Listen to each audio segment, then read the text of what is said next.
Bonjour tout le monde. Nous sommes des étudiants en master marketing et action commerciale à la faculté des sciences juridiques, économiques et sociales d'Osta.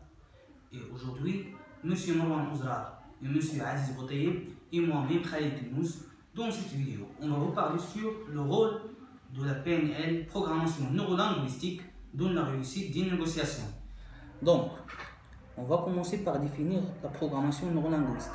La programmation neurolinguistique PNL est une approche consacrée à l'étude du comportement humain dans ses dimensions de consommation, d'apprentissage et de changement. C'est à la base une approche qui s'emploie à se défendre aucune idéologie et opposée à toute démarche exclusive et dogmatique. La PNL a donc une visée de développement personnel des individus. Elle cherche à fournir des outils pratiques pour mieux communiquer, apprendre et changer. Et changer en s'appuyant sur des approches théoriques claires qui ont prouvé leur efficacité par des résultats tangibles. Pour mieux comprendre l'abréviation de PNL, P, c'est programmation, signifie que certains de nos apprentissages deviennent des automatismes ou des réflexions de réaction qui sont fixés dans notre mémoire. Ces automatismes existent au niveau de nos pensées, de nos sentiments et de nos comportements. N qui signifie neuro, c'est-à-dire que tout passe par notre système nerveux qui permet de stocker des informations. Notre cerveau est constitué de centaines de milliards de neurones et tout au long de nos vies. Nous avons la possibilité d'établir des connexions neuronales.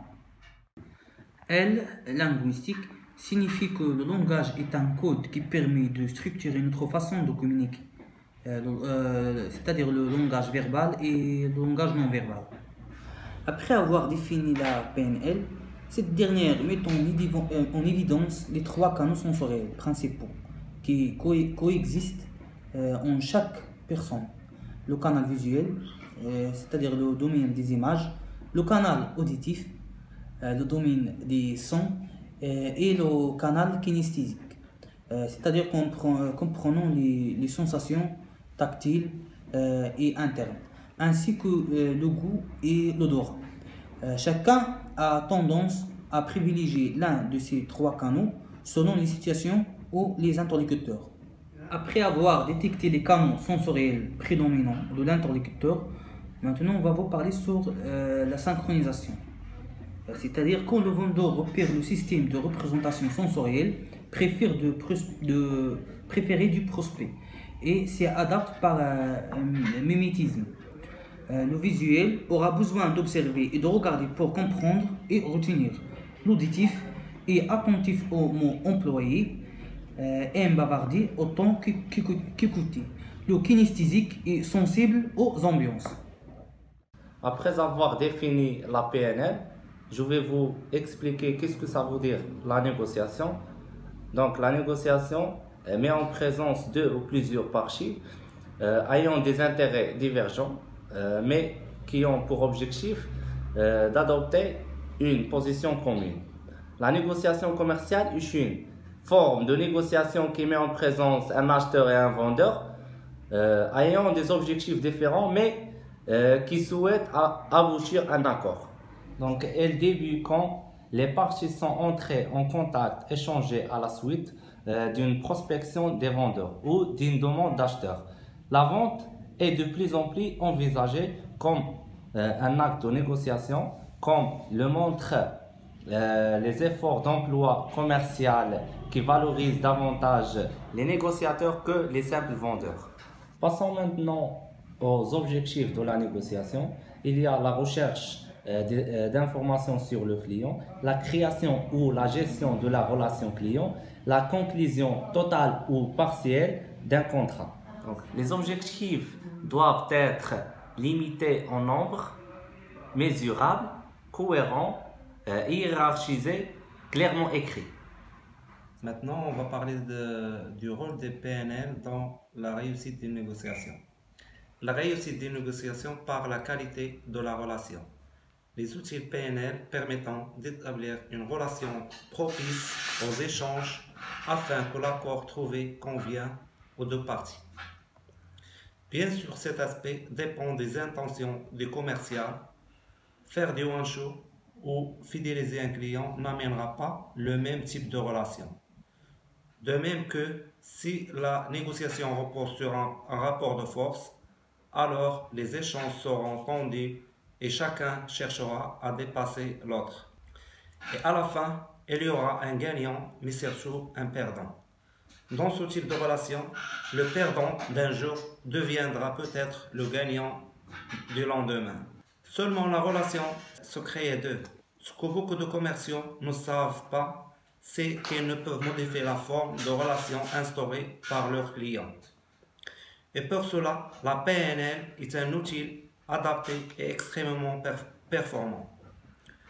Quand un client signe un contrat et accepte le contenu, il garde en mémoire la relation qu'il a eue avec le commercial. De fait, on peut considérer que le premier contrat contient les grains de second. Il paraît donc opportun d'apprendre à semer en soignant la qualité de la relation pour ensuite récolter la fois suivante. Avec les outils PNL, les commerciaux apprennent à fidéliser leurs clients sur la base d'une relation durable. Maintenant, peut-on vraiment négocier sans écouter? Un des grands pièges de la communication est de penser avoir compris sans interlocuteur, sans le questionner vraiment. Alors, comment s'assurer d'avoir bien écouté son client à travers les mots qu'il a utilisés? Avec la PNL, nous découvrons de nombreuses ambiguïtés du langage et ses sources d'interprétation qui caractérisent la subjectivité humaine. Pour contourner les pièges du langage, la PNL a mis au point un outil de questionnement permettant de clarifier les besoins du client avec une très grande précision et sans interpréter ses propos.